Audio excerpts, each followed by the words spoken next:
Now people, let us look at another example of a fraction question. I copied this from a January 1990 CSEC maths paper. Right? Now,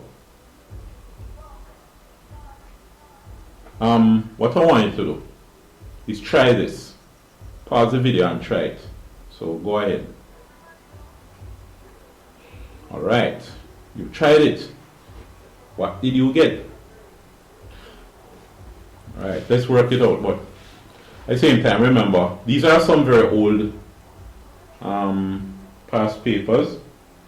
But it's the same principle, is maths is maths. Same principle behind them. I do have full past papers dating back to, what was it again, about 2006.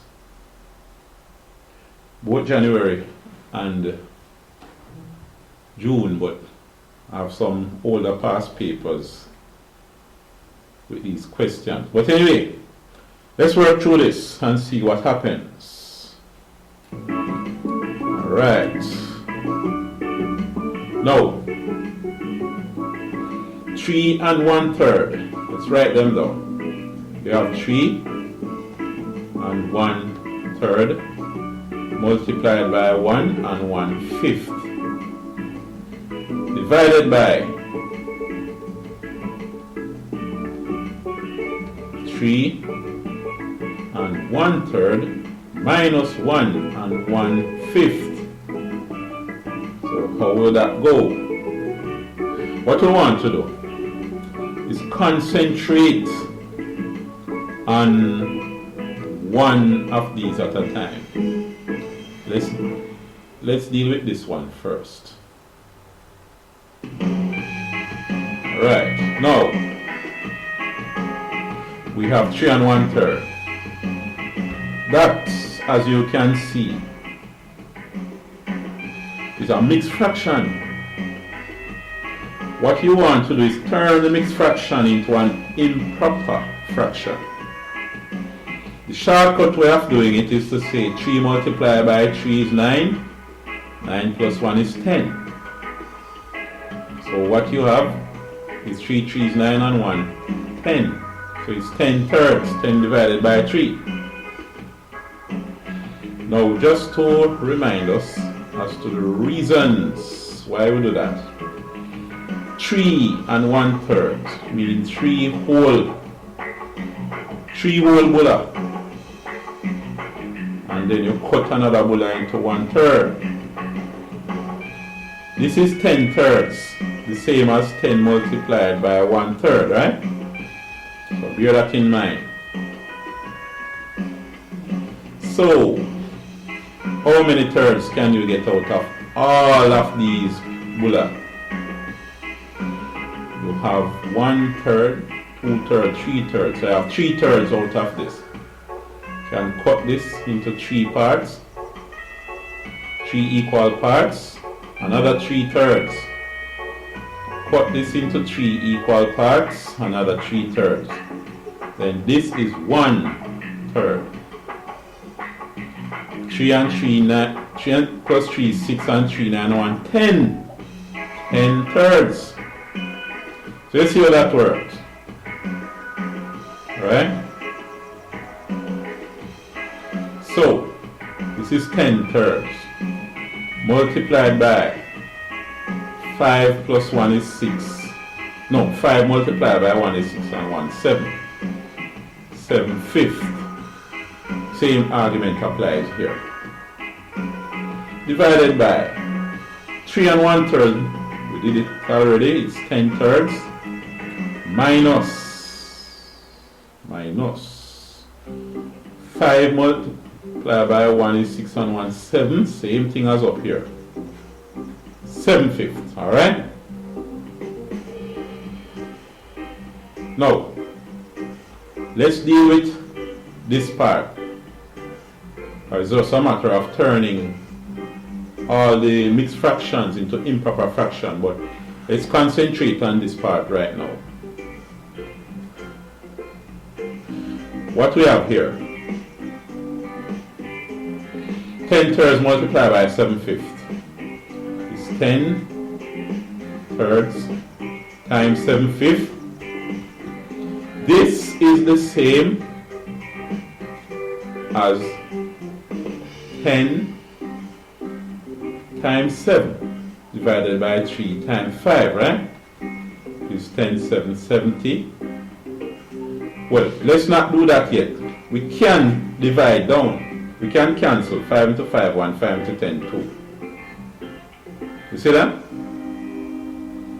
In other words, what we say, if we split the 10 into 5 times 2 and then multiply with 7 divided by 3 times 5.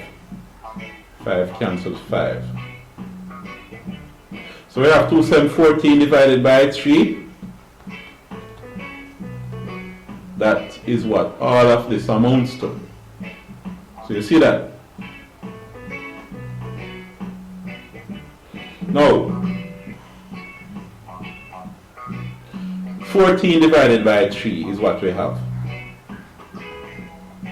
So let's continue over here. It's 14 divided by 3, and it is divided by something else. 10 thirds minus 7/5.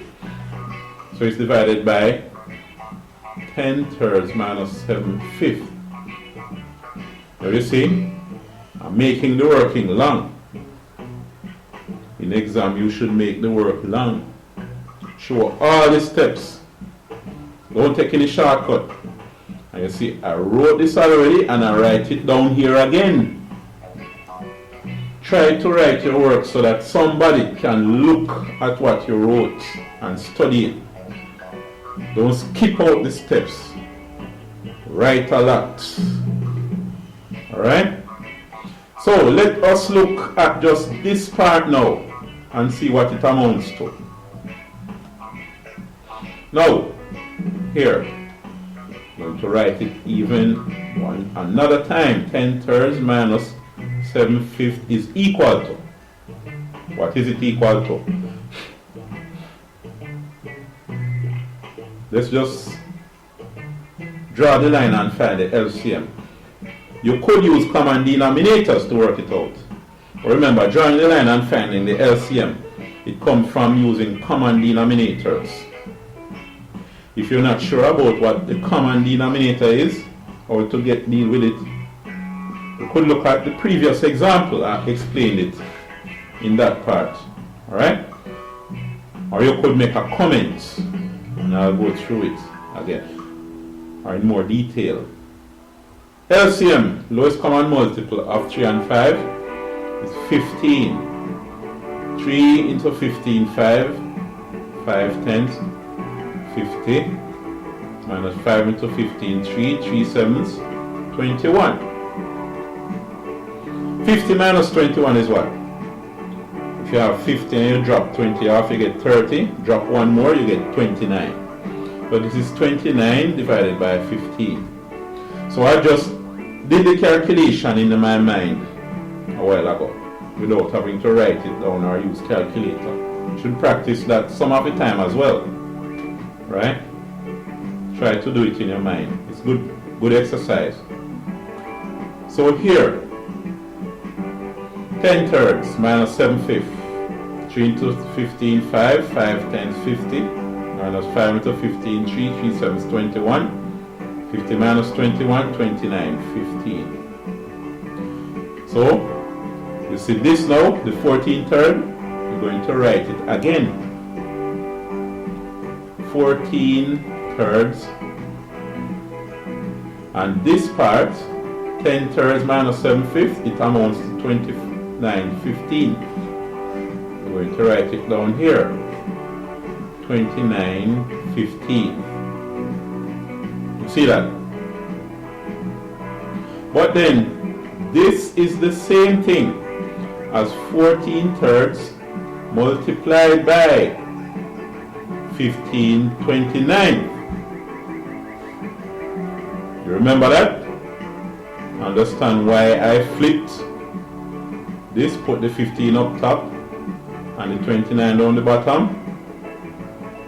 If not, you could review the previous example or the topics where I recorded it, or you could comment and ask me to explain it again.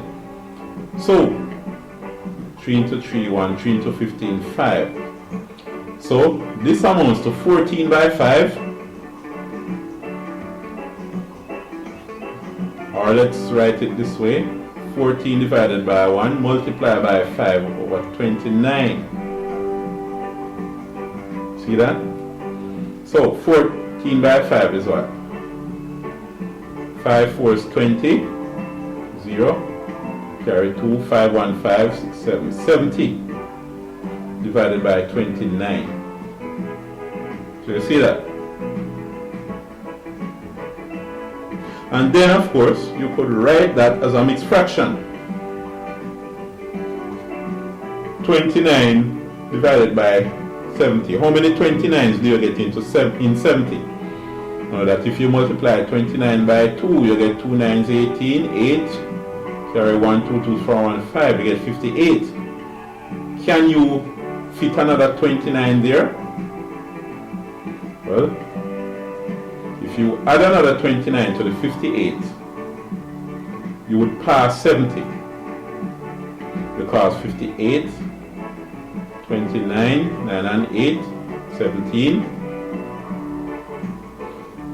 carry 1, 5, 6, 7, 1, 8. So there you have only 2 29s can fit into 70. How much remain? Well, you'd have to say 58, 70 minus 58, and then you say that's going to be 70 minus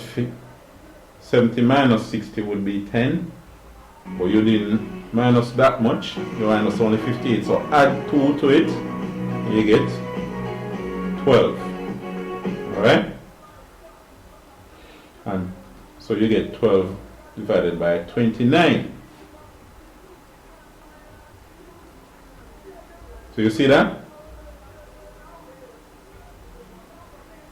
All right.